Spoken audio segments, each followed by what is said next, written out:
ขอความนอบน้อมแด่พระรัตนตรัยขอถวายความเคารพพระเถรานุเถระทุกรูปขอความสุขความเจริญในธรรมจงมีแก่ญาติโยมสาธุชนคนใจบุญทุกท่านทุกคนทุกทิศทั่วไทยที่กำลังติดตามรับฟังสถานีวิทยุวัดพิษโสภารามซึ่งตั้งอยู่ที่เลขที่43หมู่2ตำบลเก่งเหนืออำเภอเขมราชจังหวัดอุบลราชธานีรหัสไปรษณีย์34170หมายเลขโทรศัพท์0929092554มื้อนี้เป็นวันเสาร์ที่23เดือนสิงหาคมพุทธศักราช2569อาตมาภาพพระครูเกษมผิตโสพลผู้อำนวยการสถานีวิทยุวัดผิตโสภารามในค่ำคืนมื้อนี้รายการภาษาคนภาษาธรรมนำชีวิตได้เวียนบรรจบครบรอบมาอีกวาระหนึ่งก่อนอื่นขอถวายความเคารพท่านพระอาจารย์พระครูปริยัติยานุการเจ้าอาวาสวัดนาแม่นรองเจ้าคณะอำเภอเขมราช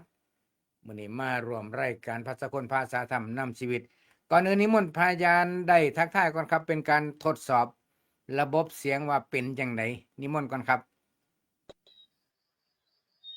ขอน้อมน้อมพระรัตนตรัยกราบคารวะพระเถรานุเถระกราบคารวะพระอาจารย์พระครูเกษมพิตรโสพลผมในการสถานีวิทยุวัดปิตรโสภารามคารวะพระอาจารย์พระครูศรีสุตตานการจากอำเภอเขมราชขอความสุขความเจริญจงมีแก่แฟนรายการภาษาคนภาษาธรรมนำชีวิตที่อยู่ทั้งบ้านทุกท่านทุกคนกับผมมาธรรมภาพพระครูปริยัติยานุการเจ้าวาดวัดน้ำแม่ปัจจุบันกะ อยู่ที่วัดหน้าแมกตำบลแกลงเหนืออำเภอเขมราชครับผมมื้อนี้พระอาจารย์พระครูศรีเพิ่นสิมาร่วมรายการบ่ครับบ่ฮู้ครับจักเพิ่น อยู่ไสตอนนี้อ๋อนะก็เป็นว่าพระอาจารย์ได้ยินเสียงผมปกติเนาะครับผมเพราะว่าย้ายหม้องทำงานบ่เป็นหยังดอกมื้อนี้ย้ายที่ทำงานก็เลยสงสัยเพราะว่ามีปัญหาเรื่องคอมพิวเตอร์ในสถานีก็เลยเปลี่ยนลองเบิงเพราะฉะนั้นก็ญาติโยมผู้ติดตามรับฟังก็ค่อยๆจอบเบิงอาการให้ในเด้อว่าเสียงเป็นยังไงแน่อ่าเพราะว่าย้ายห้องทำงานในสถานีวิทยุก็เอาแต่เสียงออกอากาศวิทยุให้พ่อใหญ่แม่ใหญ่ได้ฟังส่วนรายการสดที่เป็นไลฟ์สดที่เห็นภาพนำนี่ก็เลยเปลี่ยนห้องทำงานจังว่าภาพแบ็กกราวด์อยู่ข้างหลังก็เลยบ่คือกัน บ่คือซุมื้อแจ้งให้ญาติโยมผู้ติดตามรับฟังได้ทราบทั่วถึงกันพระอาจารย์พระครูครับในค่ำคืนมื้อนี้คิดว่าคิดว่าสิ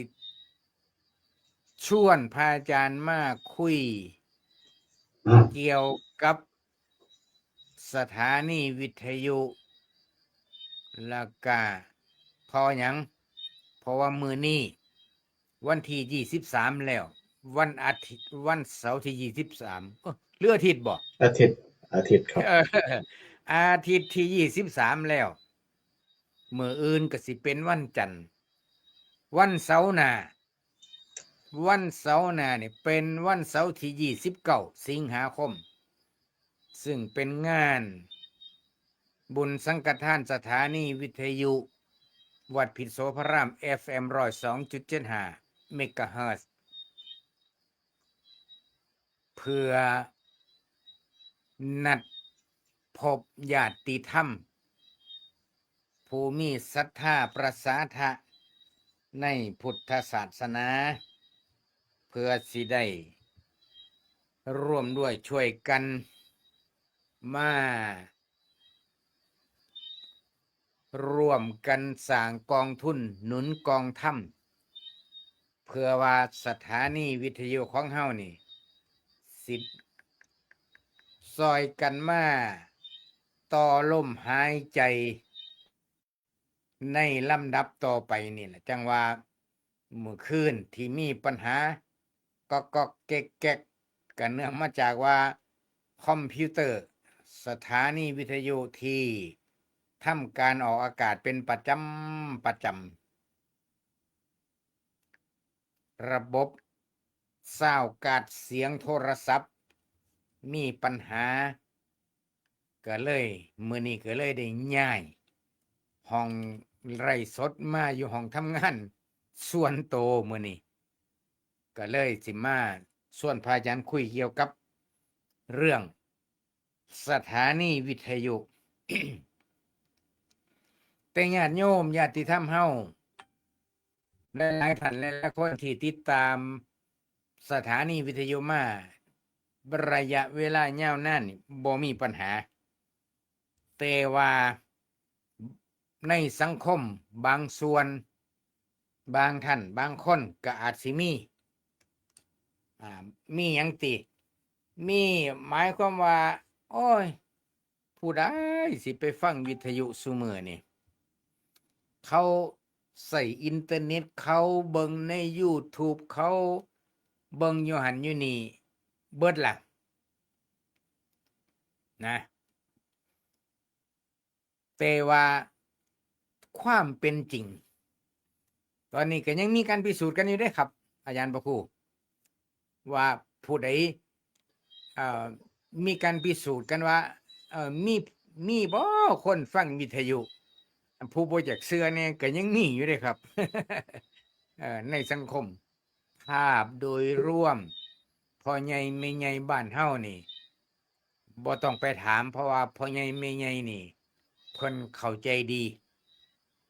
ญาติโยมเพิ่นก็เข้าใจดีว่าสถานีวิทยุที่ซอยให้ประชาชนซอยให้ญาติโยมพุทธศาสนิกชนอยู่ตามชนบทอยู่ตามต่างจังหวัดต่างตำบลต่างอำเภอต่างๆนี่ส่วนมากผู้สูงอายุนี่สิถนัดในการรับฟังข่าวสารหรือว่าฟังเรื่องธรรมะจากสถานีวิทยุเป็นส่วนใหญ่ ดังนั้นในค่ำคืนมื้อนี้รายการภาษาคนภาษาธรรมนำชีวิตจึงได้นัดกันมาพบปะกันในรายการภาษาคนภาษาธรรมก่อนอื่นเพราะว่าพระอาจารย์พระครูศรีก็มาแล้วนิมนต์อาจารย์พระครูศรีสุตาลังการได้ทักทายญาติโยมแล้วก็นิมนต์เปิดประเด็นครับว่าสถานีวิทยุกระจายเสียงพระพุทธศาสนานี่ยังมีคนฟังอยู่จังหรือจังใดในมุมมองของพระอาจารย์พระครูศรีกันนิมนต์เปิดประเด็นต่อเลยครับขอนอบน้อมต่อพระรัตนตรัยกราบคารวะพระเถระเถระทุกท่านทุกรูปกราบคารวะอาจารย์พระครูเกษมปิโสพลภูมิในวยการสถานีกราบคารวะอาจารย์พระครูปริศยานุการดร.รองจากคณะอำเภอเขมราชขอความเจริญในธรรมแก่เพื่อนสาธมิกทั้งหลายเจริญพรญาติโยมสาธุชนทั้งหลายทุกท่านทุกคนที่ติดตามรับฟังรายการภาษาคนภาษาธรรมนำชีวิตวันนี้กับผมอาตมาภาพพระครูศรีสุตลังการมาพร้อมทำหน้าที่ดำเนินรายการในประเด็นหัวข้อที่ว่าสถานีวิทยุยังมีคนฟังอยู่บ่อันนี้ก็เป็นคำถามที่ต้องประเมินว่าผู้ฟังถ้าว่าโทรศัพท์สายหนึ่งก็จะประเมินว่า 1,000 คนที่นี่ในระยะเวลา22 ปีในจำนวนผู้ฟังนี่ก็จะลดจากการจากโลกนี้ไป แต่ว่าผู้ที่มาฟังใหม่เริ่มใหม่เป็นวัยรุ่นก็มีหลายฟังจากพ่อจากแม่จากปู่ตายายๆแต่ว่าใน ส่วนหนึ่งมันเป็นออนไลน์คือบ่แม่นว่าเว้าแล้วจบยังได้แชร์ลงใน YouTube แชร์ลงในเฟซต่างๆผู้ฟังบางเทื่อปัดหน้าไปนี่ก็ไปพ้อเฮาเด้นั่งสนทนากัน3รูปไผน้อบัดนี้หน้าสีเหลื่อมๆบัดใดบัดหนึ่งก็ลองฟังเบิ่งก็เป็นภาษาบ้านเฮาตัวนี้ก็เป็นส่วนหนึ่งที่เฮ็ดให้เกิดความประทับใจโดยว่าเป็นภาษาบ้านตัวเองต่อมาก็คือการได้คุ้นเคยหน้าตารู้จักกันก็ลองฟังเบิ่งถ้าประเมินจากสมัยก่อนแรกๆกับปัจจุบันจะมากกว่าผู้ฟังจะเพิ่มขึ้นไปตามกาลเวลายิ่งเฮา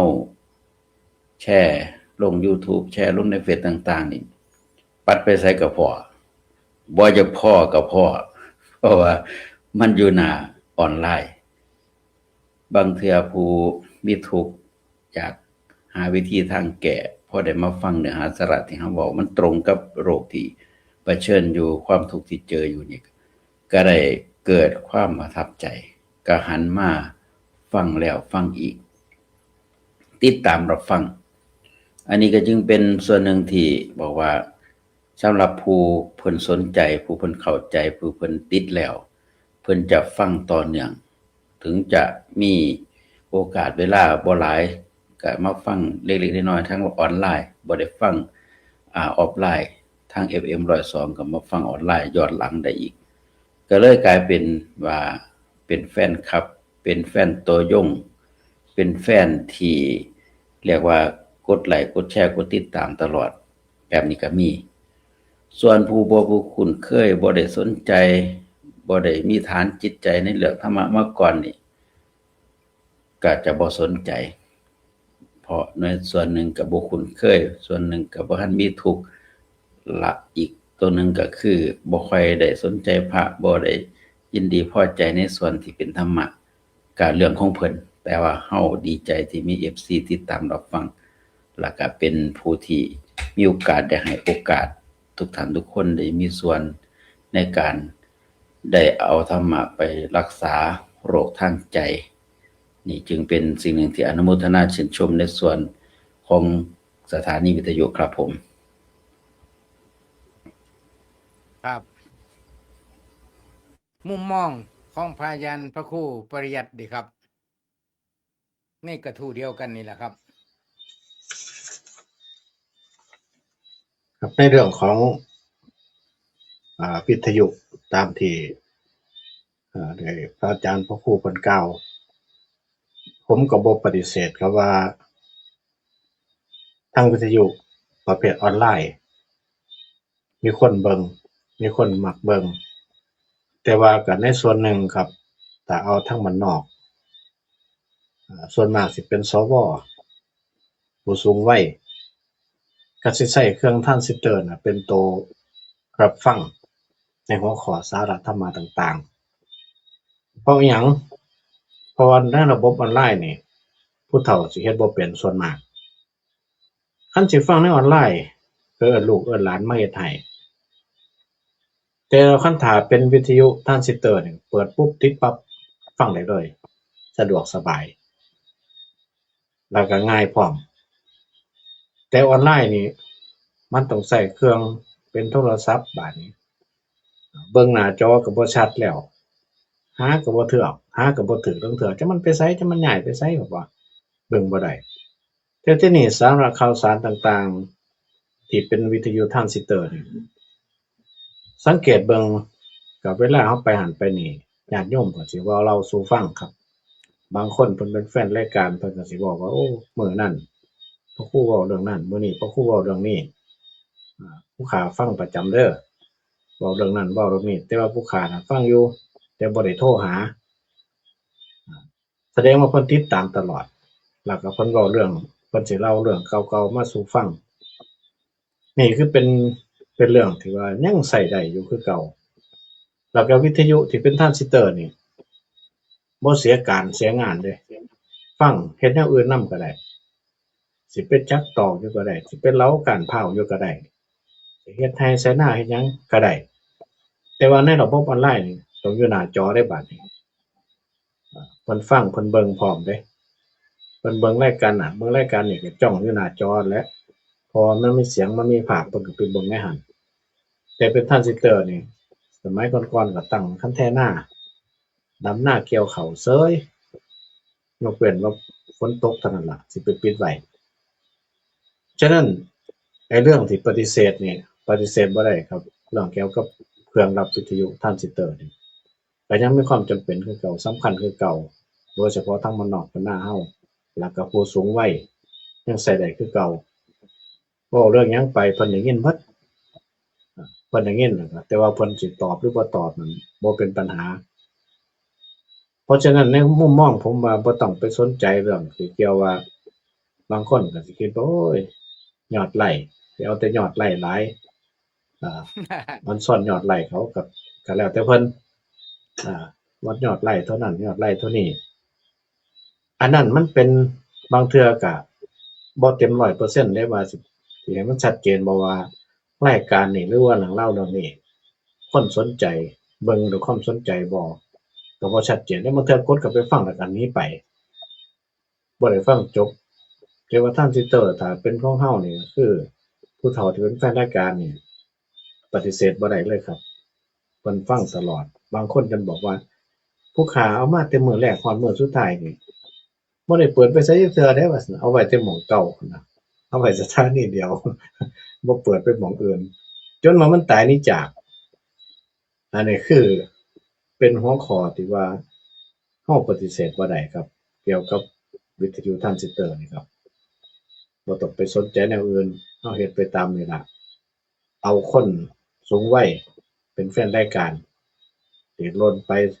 เสียหายตายจากไปก็บ่ว่าส่วนสิมีผู้ใหม่หรือบ่มีนั่นก็แล้วแต่เหตุแล้วแต่ปัจจัยมันจะเกิดอันนี้ตามความมุมมองของผมครับผม ครับอันวิวมันคืออีหยังครับอาจารย์พระครูศรีแม่ใหญ่บ่รู้จักเด้อครับว่ายอดวิว นิมนต์ คื เส อ ลยนี่นะยอดวิวมันคืออีหยัง คือการได้ดูเช่นว่าเราโพสต์ภาพลงไปกับพี่ผู้เบิ่งคนหนึ่งก็ยอดวิวหนึ่งในวิดีโอในคลิปคือกันมีคนเบิ่งคนหนึ่งก็ยอดวิวหนึ่งถ้าเบิ่งพันคนก็พันวิวในเนื้อหาสาระที่เราอ่อนไปบัดนี้ถ้าคลิปใดเป็นที่สนใจของผู้คนหรือว่าภาพใดที่เป็นบุคคลสำคัญผู้เขามาเบิ่งแล้วก็บ่เบิ่งธรรมดาแชร์ไปพร้อมจาก1เป็น2 2เป็น4ก็เลยเป็น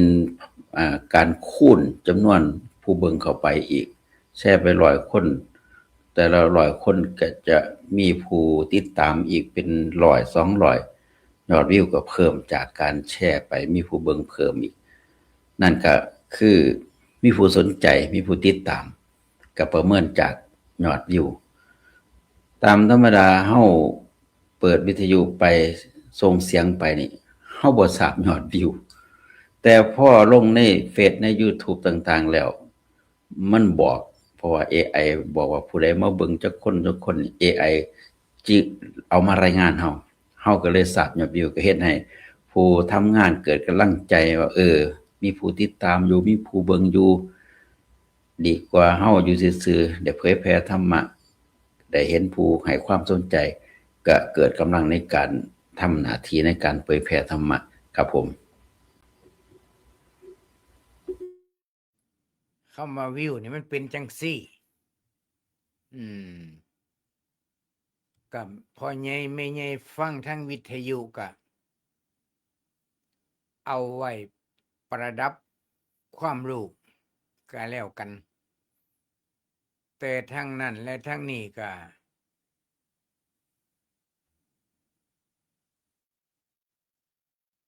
หลายๆคนหลายๆคนนี่แม่นไผ หนึ่งว่าเป็นทางการไปซะเลย นักวิชาการคันว่าโอ้มื้อนี้หลวงพ่อพระครูปริยัติเพิ่นเทศน์ออกอากาศยอดไลค์500,000 โอ้หัวหน้าฝ่ายเผยแผ่หูตีตาตั้ง แต่ความเป็นจริงโดยพฤตินัยเรียกว่าพฤติกรรมของมนุษย์นี่แค่ไปเอามือสัมผัสจิ้มนุ่มหัวใจแล้วก็เคลียร์หนีครับ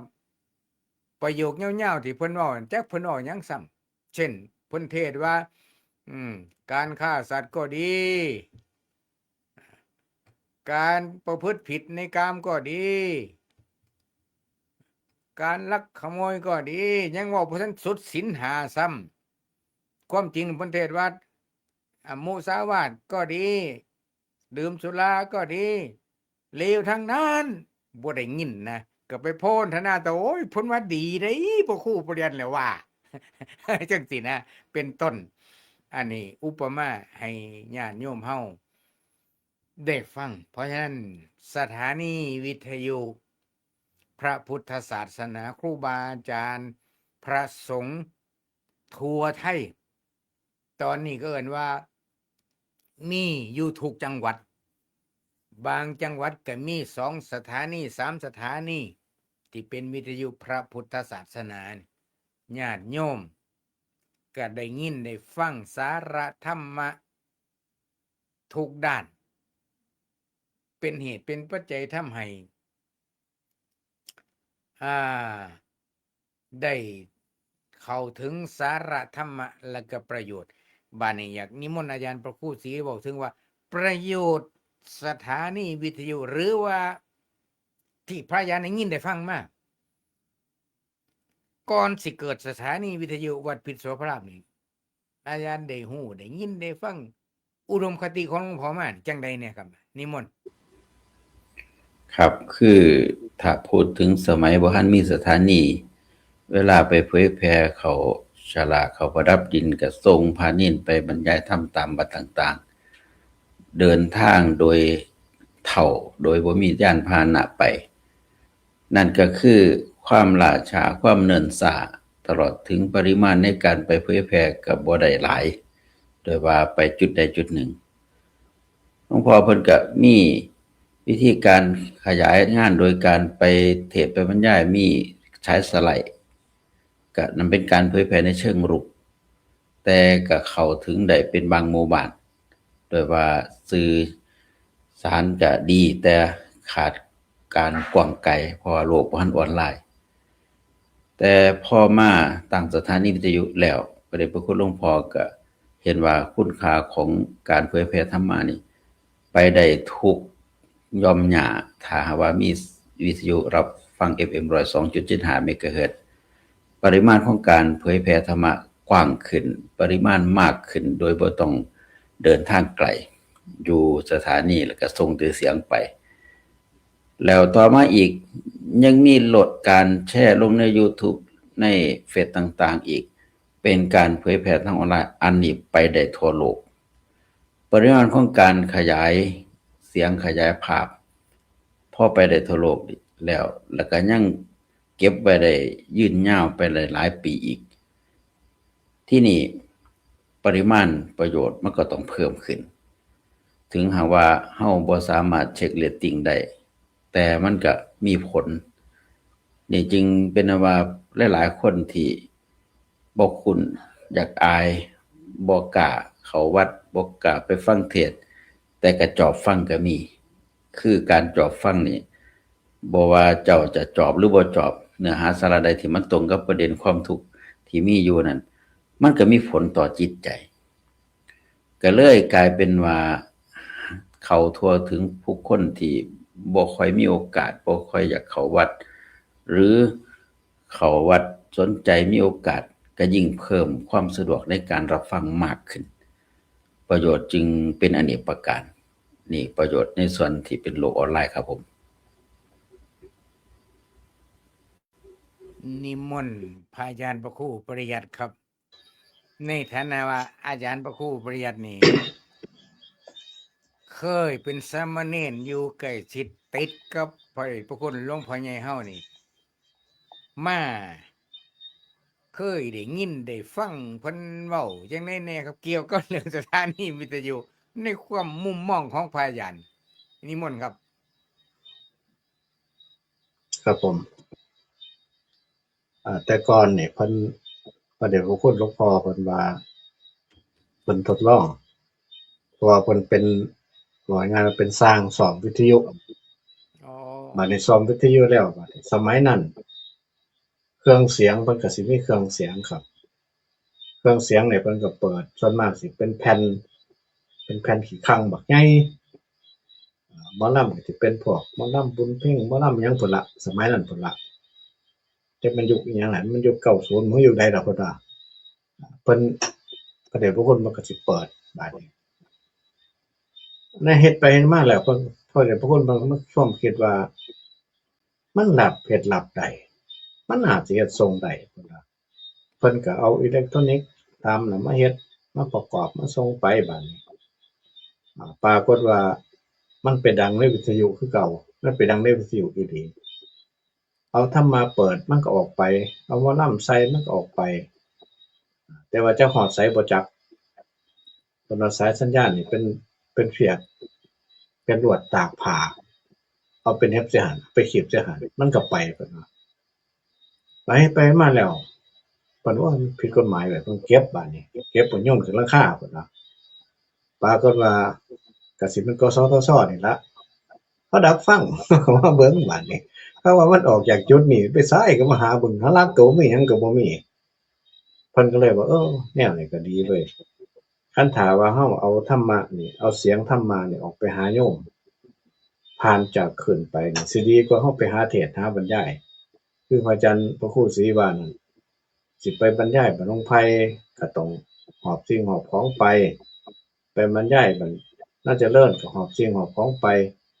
หน้าตาลหรือไปไสก็ตามต้องแบกสิ่งแบกของไปเพื่อสิไปฮอดเสียเวลาใช้เวลานานแล้วก็ใช้ความพยายามหลายเพิ่นว่าคันถ้ามีสถานีวิทยุนี่มันก็สิง่ายแต่เพิ่นก็จักสิแนวใดเพิ่นว่าเพิ่นก็บ่จักคือกันแล้วก็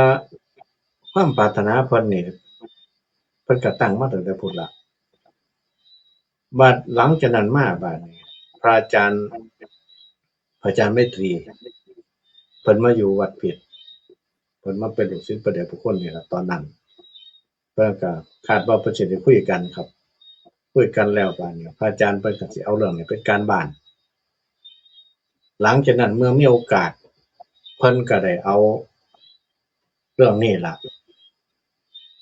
ไปเฮ็ดไปพิจารณาแล้วก็ตั้งสถานีวิทยุขึ้นโดยที่เพิ่นเฮ็ดเพิ่นก็มอบหมายให้ผอ.สถานีนี่นี่ล่ะเป็นผู้ทำงานให้เพราะว่า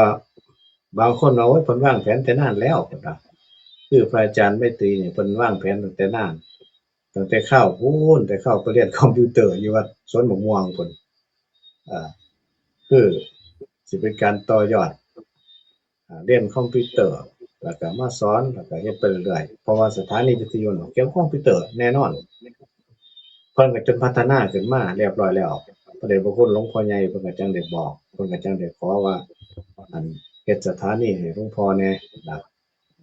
อาจารย์พระครูผอ.ก็ว่าครับแต่ว่าครับนี่ครับปากแต่ว่าใจนี่จักสิจั่งใดว่าซั่นอุกอยู่เพิ่นว่ามันเป็นเรื่องธรรมดาครับเพราะว่าตั้งแต่เล็กแต่น้อยมานี่เห็นวิทยุมาแล้วก็เสียงว่อนๆอยู่ในหั้นจนไปเปิดเบิ่งว่ามันดังออกจากไสมันอยู่ไสคนมันคือดังออกมาไปเบิ่งต๊อกไปเบิ่งเครื่องนั้นเครื่องนี้อยู่ในหั้นไปหมุนนั่นหมุนนี่อยู่หั้นบางเทื่อหมุนไปมาเซาดังซ้ำคลื่นมันเปลี่ยนไปจนเพิ่นได้ไปจูนใหม่ไปเฮ็ดใหม่ความดื้อด้านแต่บัดห่านั้นมาก็จังได้มามีโอกาสได้มาพวกจัดรายการสถานีโดยการรายการออกภาษาคนภาษาธรรมแหน่ธรรมศึกษานี่แหน่นี่คือเป็นการต่อยอดของพระเดชพระคุณเพิ่นได้คิดมาแล้วก็เอาเนื้อหาสาระไปฝากญาติฝากโยมอยู่บ้านทั้งนั้นทั้งนี้เพื่อสิเกิดเป็นได้มานี่ก็มันจัดรายการมาได้20กว่าปีแต่ว่าความคิดของพระเดชพระคุณหลวงพ่อนี่40-50ปีแล้วครับที่เพิ่นตั้งที่เพิ่นปรารถนาไว้นี่ บ่แม่นน้อยๆเด้แต่มันจักมันพศใดแต่เข้าเพิ่นเป็นสร้างสอนบัดมานี่มาฮอดคุมื้อนี้บัดนี้เครื่องแต่สมัยเก่าสร้างที่เพิ่นซ่อมสมัยพระเดชพระคุณหลวงพ่อเพิ่นสอนหาบ่ได้แล้วบัดนี้เพิ่นมาเบิ่งเครื่องวิทยุปัจจุบันนี่เพิ่นโอ้ยจักอิหยังเพิ่นว่าสร้างรุ่นนั้นซ่อมบ่ได้แล้วทุกอย่างเปลี่ยนแปลงเบิดบัดนี้เกี่ยวกับวิทยุแต่ว่าเครื่องทรงนี่ก็อาจสิทันสมัยขึ้นแต่ว่าเครื่องรับนี่สิมาแปลกประหลาดตายเร็วคือกันกับสถานีคือกับทีวีนี่ล่ะทีวีเบิ่งได้ตายไวคือกันเครื่องมานิดเดียวไปกระแทกไปหยังแหน่ก็เรียบร้อยอันนี้คือปัจจุบันนี่มันเฮ็ดคุณภาพนี่ต่ำลงมูลค่าในการทำนี่ลดลงลดทุนลงแต่ว่าขอให้มันได้แต่ว่าความแน่นหนาถาวรนี่สู้ของโบราณบ่ได้เพราะว่ามันเพื่อมันลดต้นทุนลงให้ต้นทุนมันลดแล้วก็แต่ว่าเอายอดขายยอดหยังให้มันหลายขึ้นนี่ก็เฮ็ดแนวนั้นแต่ว่าเราก็บ่ได้ประมาทครับบ่สามารถที่ประมาทได้ว่าวิทยุนี่ที่เปิดมาแล้วก็ได้รับธรรมะของพระเดชพระคุณหลวงพ่อครูบาอาจารย์รูปอื่นๆไปนี่คนที่เข้าใจในเรื่องธรรมะนี่หลายส่ำใดก็บ่สามารถที่ไปเช็กได้แต่ว่าเท่าที่ฟังเบิ่งก็โยมบางคนเพิ่นก็บอกว่าผู้ข้านี่เอาวิทยุเป็นหมู่เด้อเพิ่นว่าคือฟังจนหลับพุ่นล่ะจนเปิดรายการธรรมะก่อนนอนเน็ตอาจารย์พระครูประหยัดข้างครับ อ้อเบรกจะเข้ากันดูครับนิมนต์พระยันพระครูศรีครับเน็ตพระยันพระครูประหยัดข้างครับ ฟังบ่ได้ความ ครับผมในความหมายที่พระอาจารย์พระครูปริยัติได้กล่าวก็คือในการทำงานอยากให้การเผยแผ่ธรรมะก้าวไปไกล โดยพยายามทุกวิธีทางแต่ว่ายังบ่ทันถึกกฎหมาย แต่ว่าเฮาเฮ็ดณตอนนี้คือกสทช.ได้ให้ใบอนุญาตแล้ว ก็ได้ใช้โลกออนไลน์ถูกต้องตามกฎหมายได้ก็จึงเป็นการได้นัดหมายกันว่าวันที่29มาฉลองใบรับอนุญาตจากกสทช.ในการได้เผยแพร่ธรรมะทางสถานีวิทยุ FM 102.75 เมกะเฮิรตซ์ในวันที่29สิงหาคมแล้วก็ในส่วนของการเผยแพร่นี่ก็หากว่าญาติโยมเห็นคุณค่าของสถานีหรือว่าเห็นประโยชน์ก็พยายามรักษาบ่แม่นว่าได้ใบอนุญาตแล้วจะยั่งยืนอยู่ได้แต่คันขาดปัจจัยเช่นว่าเครื่องอุปกรณ์อิเล็กทรอนิกส์คือจังเมื่อวานนี่แม่ใหญ่ก็รายงานว่าได้ยินแต่เสียงอันพระครูเกษมพระครูประหยัดกับพระครูศรีบ่ได้ยินทางออฟไลน์มื้อนี้ก็มาเติมเต็มให้ได้ใช้ได้ยินเสียงได้ทั้งสองนั่นคืออุปกรณ์ถ้าใช้มานานก็เบิดอายุไขก็จะอันตรธานไปก็ต้องหาใหม่สรรหามาเพื่อจะได้สืบต่อให้มีรายการตามกำหนดตารางที่ได้กำหนดไว้จึงมีการกำหนดการในวันที่29เพื่อหาทุนในการมาดูแลเครื่องอิเล็กทรอนิกส์ต่างๆตลอดถึงค่าไฟฟ้าทุกอย่างเป็นการใช้จ่ายทั้งเบิดเพื่อให้งานเผยแผ่ธรรมะได้กระจายไปหรือว่ายังสืบต่ออยู่หากผู้ใดมีส่วนในการอุปถัมภ์ในทุกอิเล็กทรอนิกส์ทุกค่าไฟต่างๆนั้นก็เท่ากับว่าเฮาให้ทำเป็นทานเป็นอานิสงส์ที่ให้ได้อานิสงส์หลายกว่าการให้อย่างอื่นจนเพิ่นได้กล่าวสุภาษิตว่าสัพพะทานังธรรมะทานังชินาติการให้ทำเป็นทานชนะการให้ทั้งปวงกับอีกส่วนหนึ่งที่พระอาจารย์จะแจกวัตถุมงคลคือวิทยุนั่นบางคนเพิ่นเห็นว่าโอ้มันเป็นประโยชน์ตัวนี้เฮาบ่สามารถจะเทศเองแสดงธรรมเองได้แต่ถ้าให้ขึ้นเครื่องรับขึ้นสถานีวิทยุได้ก็เท่ากับให้ทำเป็นทานก็จองเป็นเจ้าภาพคนละเครื่อง2เครื่อง นี่ก็ฉลาดในการให้ทำเป็นทาน หากว่าเฮาฉลาดในการทำบุญอย่างสี่นี่อธิษฐานเอาเลยบุญให้เกิดเป็นผู้มีสติปัญญาเฉลียวฉลาดแตกฉานในธรรมในปฏิภาณในภาษาด้วยผลจากการให้วิทยุให้ทำเป็นทานอันนี้สงส์บ่ได้รอชาติหน้ารอในปัจจุบันชาติจะเป็นผู้มีสติสัมปชัญญะดีมีปัญญาดีมีไหวพริบดีปฏิภาณดีจากการให้ทำเป็นทานหลายคนที่เกิดมาแล้วได้รับการศึกษาหน่อยบ่ได้มีสติปัญญามากก็หาวิธีเพิ่มสติปัญญาเพิ่มความรู้ความฉลาดจากการให้ซึ่งการให้นี่เฮาบ่ต้องไปตำขายคือบักหุ่งบ่ต้องไปเสิร์ฟคือกันกับเทขนมครกแล้วก็เฮ็ดขายให้เทื่อเดียวผู้เพิ่นได้วัตถุมงคลคือวิทยุไปเพิ่นเปิดฟังเองเปิดฟังยามใดเฮาก็ได้อานิสงส์ยามนั้นว่ามันฝากเงินในธนาคารกินดอกเอาโลดฝากเทื่อเดียวแต่กินดอกได้ตลอดการให้ทำเป็นทานแบบนี้ได้อานิสงส์เป็นอเนกประการในขณะที่สถานียังดำเนินอยู่ในขณะที่วิทยุที่เฮาทำบุญไปยังใช้ได้อยู่ผู้ฟังผู้รับธรรมะก็จะเกิดสติสมาธิปัญญาได้ประโยชน์จากการให้ที่เฮาให้ไปจังว่าเชิญชวนผู้ที่มีปัญญามีศรัทธามีจตุปัจจัยแปลงทรัพย์ภายนอกเป็นทรัพย์ภายในทรัพย์ภายนอกก็คือว่าเงินนี่แหละเอามาซื้อวิทยุเอาไว้แจกในมื้อวันที่29ผู้เพิ่นบ่มีก็บ่มีอยากได้แต่ว่าผู้มีบางเทื่อซื้อเลขเทื่อละ1,000 2,000ก็ซื้อแหมถ้าเอามาทำบุญทำทานให้ประโยชน์แก่คนอื่นมีสติปัญญาบางเทื่อมันกำลังทุกข์อยู่ปรากฏว่าได้ฟังเทศน์ฟังธรรมได้บรรเทาความทุกข์จากการฟังเทศน์นั่นเป็นสิ่งที่หาคุณค่าบ่ได้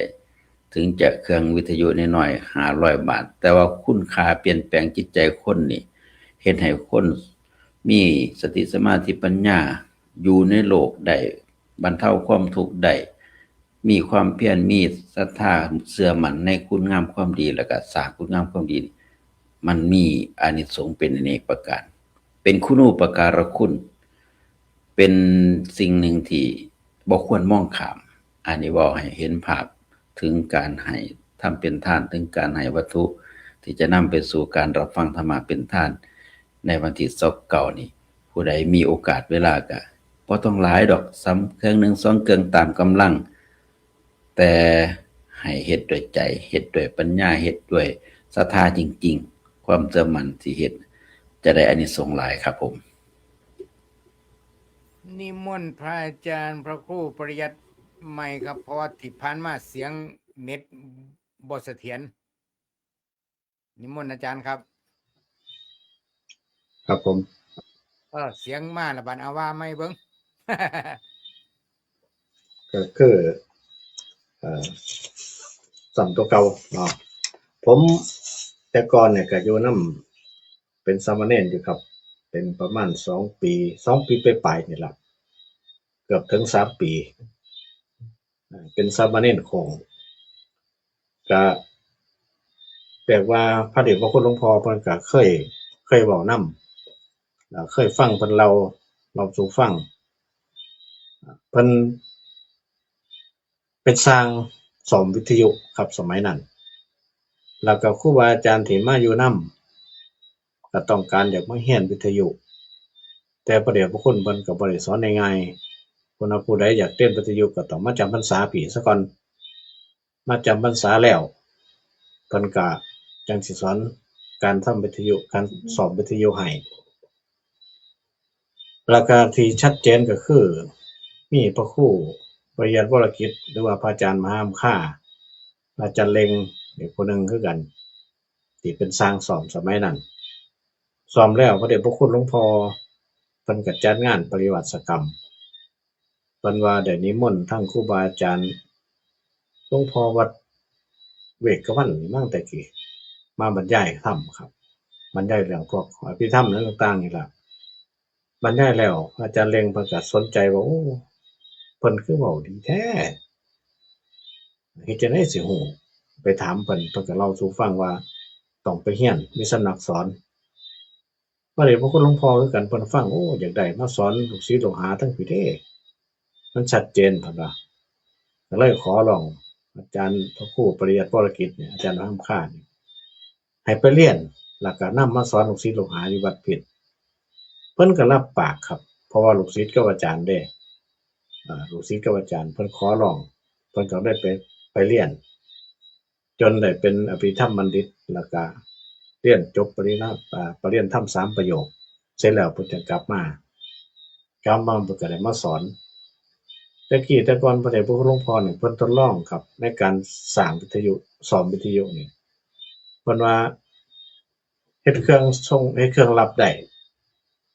มันก็ต้องเฮ็ดส่งได้ความคิดของเพิ่นนะเพิ่นก็มาลองผลิตเฮ็ดเบิ่งเอาสายเอาสายสัญญาณนี่ไปหนีบใส่สายลวดขึงตากผ้า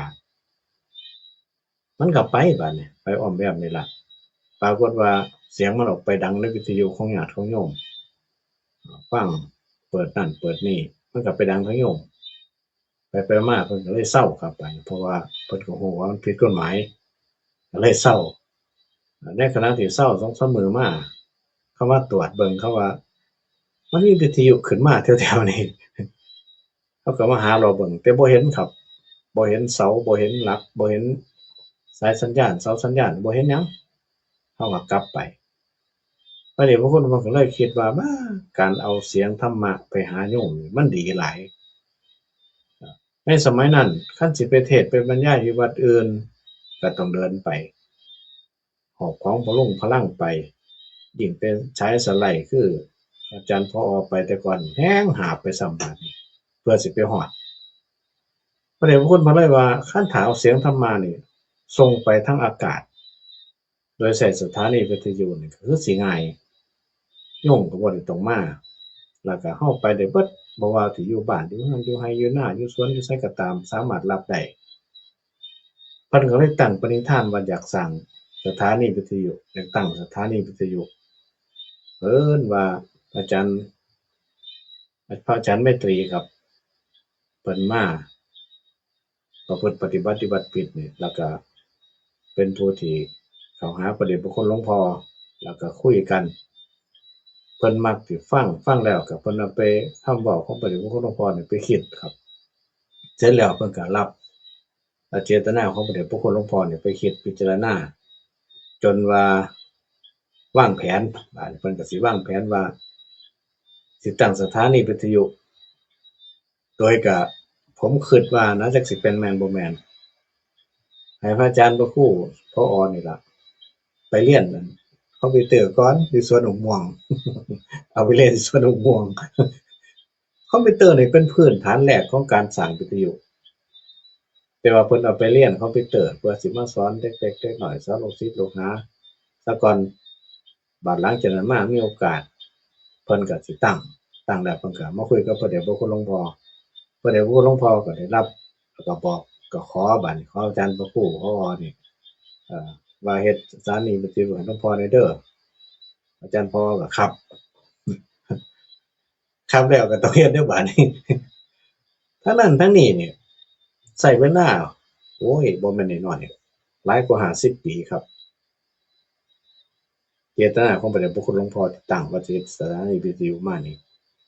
แล้วก็เพื่อได้จนมาฮอดคุมื้อนี้50ปีนี่ไว้ข้างหลังโลดเพราะว่าเพื่อสิมาเป็นหลักเพื่อสิมาเป็นต้นเป็นหยังต่างๆนี่โอ้มันใช้การบริกรรมนี่หลายแรงโดยเฉพาะผู้ที่เป็นเจ้าภาพก็คือพระอาจารย์ไมตรีนี่เป็นเจ้าภาพให้แล้วก็ผู้มาบริหารทั้งสถานีอย่างพระอาจารย์ผอ.นี่บ่แม่นธรรมดาคือกันฉะนั้นในการที่จัดตั้งวิทยุแต่ละสถานที่แต่ละอย่างนี่โอ้มันบ่แม่นง่ายๆครับสร้างแนวอื่นก็สร้างได้อยู่แต่ว่าสร้างสถานีวิทยุหรือว่าเป็นธรรมาสน์ใหญ่เป็นให้ทำเป็นทานยากหลายเทิงสิดูแลอิเล็กทรอนิกส์ทั้งสิดูแลเรื่องกระแสไฟฟ้าดูแลทุกสิ่งอย่างในหั้นบริหารบุคคลแนวบริหารเครื่องนั่นเครื่องนี้แน่พุ่นล่ะจน ไปรับฟังทั้งแม่ข่ายทั้งกสทชเพิ่นเอิ้นไปให้ไปฟังพู้นล่ะทุกอย่างนี่ยากทั้งหมดถ้าบ่เอาใจใส่อีหลีนี่เป็นไปบ่ได้สถานีล่มแน่นอนแต่ว่าเมื่อบ่ได้ถึงขนาดนี้ก็ถือว่าเป็นบุญเป็นคุณอย่างหลายครับจังสิได้สถานีที่ตั้งไว้แต่ถ้านั้นถ้านี้คันถ้าบ่มีหลักสนับสนุนจอดอย่างเดียวครับตัวนี้สถานีไปบ่ได้แต่ว่าที่มาคุมื้อนี้ก็เพราะว่าแรงรับสนับสนุนจากญาติจากโยมทุกคนทุกฝ่ายนี่ช่วยกันเบิดทุกปีก็ช่วยปีละครั้ง2ครั้งก็ช่วยมาตลอดนี่ก็คือเป็นแรงที่ทำให้สถานีวิทยุหรือว่าธรรมาสน์ใหญ่ตัวนี้ตั้งอยู่ได้ครับผมก็ส่ำนี้ครับ อืม สัญญาณเน็ตพยานดีตอนท้ายๆสงสัยสิได้ไปอัปเกรดอิหยังก็ อัปเกรดอันรายเดือนใหม่ อ้าวญาติโยมฟังเบิ่งแล้ว เป็นจังไดสถานีวิทยุนี่เพื่อสิได้ออกอากาศ ตอนนี้ก็ยังคลุกคละ แต่ว่าอุปกรณ์ซาวการ์ดก็สั่งซื้อแล้วละซื้อแบบให้ได้ใส่ไว้ก็อยู่เกือบครึ่งหมื่นจ่ายเงินปลายทาง อาศัยพระอาจารย์สรายุทธผู้ชำนาญการสั่งซื้อสำหรับงานวันที่29ก็แจ้งให้ญาติโยมทั้งหลายทราบว่าญาติโยมทุกคนไปในงานก็หนึ่งละอาศัยแต่เสียงทั้งวิทยุนี่ได้บ่ได้มีซ่องผ้าป่าไปแจกอยู่ไสบ่ได้มีหนังสือส่งไปเรียนเชิญเป็นการส่วนตัวเป็นการคณะเป็นทางการบ่มีแต่เว้าปากต่อปากให้ญาติให้โยมก็คือทุกปีที่เฮาเคยปฏิบัติผ่านมาภาพโดยรวมทั้งเบิดก็สิเก็บภาพไว้ทุกมุมเพื่อสิเอาไปเป็นข้อมูลยืนยันว่านี่ FC สถานีวิทยุที่คนฟังวิทยุทั้งเบิดนี่ล่ะสิได้ว่านะครับอาจารย์พระครูศรีครับ ญาติโยมเมื่อนั้นผู้ทุกคนที่มาในงานสิได้เว้าภาษาให้มันท่าทางอย่างน้อยเนาะก็สิได้ลงชื่อสิได้ลงทะเบียนจับสลากทุกคนมาสิมาหน่อยมาหลายก็สิได้จับสลากเบิดทุกคนแต่ว่าวัตถุมงคลนี่ก็คือเครื่องรับวิทยุเว้าภาษาบ้านนอกเขาก็ว่าวิทยุเครื่องหนึงหั่นล่ะ ครับ แต่ว่าวิทยุเครื่องหนึงนี่รุ่นนี้เนี่ยมันรับเสียงดีรับได้ไกล2วิทยุเครื่องนี้ซื้อมาแล้วก็มาอัปเดตอีกมาอัปเดตจังไดให้มันชาร์จแบตเตอรี่ได้เพราะหยังเห็นใจพ่อใหญ่แม่ใหญ่ว่าย่ามทานเบิดหาผู้สิไปซื้อทานให้ก็ยากอีกอาจารย์พระครูศรีครับ ครับผม อาจารย์ต้นก็ลงทุนย่อมเมื่อยตืมซื้อมาแล้วก็มาเฮ็ดมาซื้อแบตเตอรี่ตืมซิอีกให้มันชาร์จแบตได้พร้อมไฟมอดก็ให้ฟังได้ไฟมีก็ให้เสียบปลั๊กไฟฟ้าฟังได้ร่วมทุนแล้วเป็นมูลค่าเครื่องละ500เพราะว่ามาเสริมเข้าไปอีกเด้ย้อนหยังย้อนเห็นสภาพปัญหาที่ผ่านมาแล้วอย่างอาจารย์พระครูศรีนี่แห่งไปเห็นหลายหม่องลังเทื่อก็โอ้ยได้ซื้อทานไปนำไม่แย่ว่า ทานเบิดบ่มีผู้ไปซื้อทานมาให้แม่ใหญ่ก็ย่างบ่ไหว จังสินะเพิ่นเห็นครับความลำบากเพิ่นเห็นความลำบากของแม่ใหญ่พ่อใหญ่จังซี่แหละอาจารย์ต้นก็เลยยอมเสียเมื่อยเสียเวลาอีกแทนที่ว่าซื้อปุ๊บสิส่งมาให้ปั๊บโลดนะอันนี้สถานีวิทยุเฮาก็สั่งซื้อมาอยู่ประมาณ24เครื่องครับ เพราะว่ามีงบซ้ำนั่นอ่าลงทุนลงทุนเพื่อว่าอยากมาให้เป็นธรรมทานคือกันญาติโยมผู้ใดได้หมายเลขลงทะเบียนไปแล้ว จับสลากเบอร์ใดได้ก็สิแม่นเบอร์นั่นล่ะได้ ในจำนวน24คน24เครื่องคันหากว่า ผู้ใดอยากร่วมเป็นเจ้าภาพข้าน้อยอยากเป็นเจ้าภาพแล้วเครื่องหนึ่งซอยทั้งสถานีก็ได้บ่มีปัญหา ตอนนี้ก็มีผู้ปวารณาไว้แล้ว2ท่านเจ้าภาพ หนึ่งมีพระสอง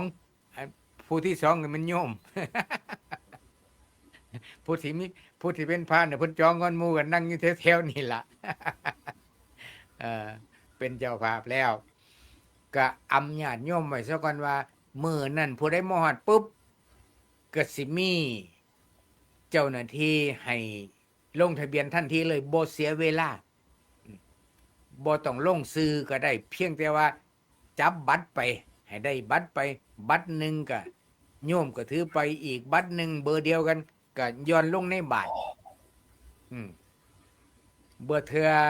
ถึงเวลาจับสลากก็จังสิได้อ่านว่า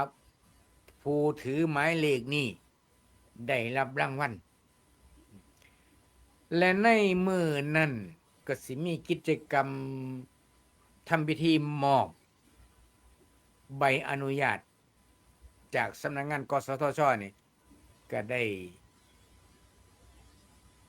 เรียนพระอาจารย์พระครูศรีแล้วเนาะว่าผู้ที่มามอบนั่นก็คือนายอำเภอเขมราช ครับ อ่าจังว่าญาติโยมเฮาก็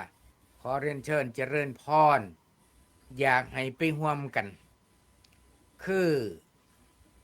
ไปร่วมนี่คือไปเป็นกำลังแรงใจเพื่อสมทบทุนกองทุนเพราะสถานีวิทยุของเฮาอยู่มา22ปีนี่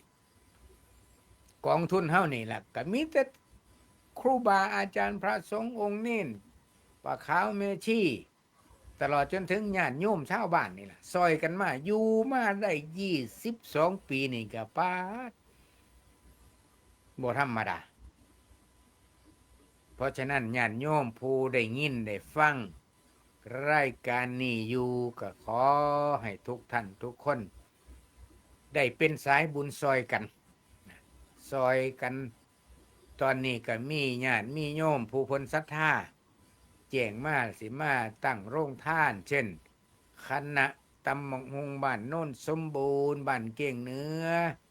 แล้วก็ร้านค้าทั้งบ้านเก่งเหนือนี่ก็เห็นแจ้งมาอันนี้ซื้อเพิ่นนี่ครับนี่ร้านค้าบ้านเก่งเหนือนี่หากจักซื้อร้านว่าจังได๋เพิ่นว่าเพิ่นบ่ว่าจังได๋ว่าแต่ซ้ำนี่แล้วก็ร้านส้มตำแม่อ้อยเขมราชแล้วก็แม่สู้สันทาลุนในบ้านกุดกอยนี่เป็นโรงทานเขาวปุ้นเขาวปุ้นแซ่บจังว่าอันนี้โรงทานนี่ล้วนแล้วแต่ศรัทธาญาติโยมมีศรัทธามาเองกับผมหรือว่าอาตมาบ่ได้ไปเอ่ยปากขอมาซอยในเด้อโยมเด้อนี่บ่ได้ว่าศรัทธาของเพิ่นเองก็ขออนุโมทนาบุญหลายๆ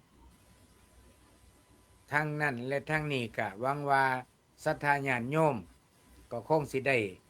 มาร่วมด้วยช่วยกันอย่างน้อยๆก็ให้มีโอกาสได้มาทำบุญทำทานผู้ละ50ผู้ละ20เฮาบ่ต้องบ่พันอายกัน เว้าง่ายๆบ่พันอายกัน